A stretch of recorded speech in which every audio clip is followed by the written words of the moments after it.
Пресудите против контроверзниот Рамис Мерко за набавката на луксузниот возен парк и незаконското поставување директори во струшките училишта половина година фаќаат прашина во битолска апелација.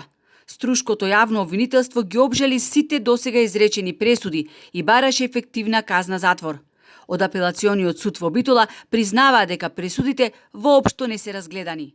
Ве известуваме дека предметите се примени во нашиот суд во август и октомври 2025 година и истите се уште не се решени. За незаконското поставување на директори во 5 училишта, Мерко помина со парична казна од 12.500 евра и една условна казна. Тој куртули од затвор, Струшкиот основен суд го ослободи од вина и за набавката на луксузните автомобили во вредност од околу 114.000 евра. Предметите се во апелациониот суд Битола и се уште се чека одлука по жалба. Доколку тие сметаат дека имало некоја повреда на постапката, тогаш предметот би се вратил на повторно судење. Доколку сметаат дека само е нешто во однос на санкцијата, тогаш претпоставам би се приначиле, може и да се потврдат. Меѓутоа додека не добиеме одлука, тоа може само да се шпекулира. По серијата скандали, кривични пријави и обвиненија кои се редат против него, екс-градоначалникот кој се најде на црната листа на САД за корупција и мешање во судски процеси, досега се соочи со 10 обвиненија. Но тој е еден од петмината против кои МВР поднесе кривична пријава за рушење на спомен куќата на Владо Малевски.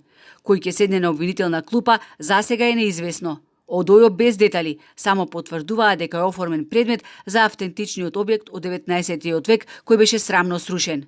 Основното јавно обвинителство Струга издаде повеќе наредби за проверка, вклучително и соодветно вештачење.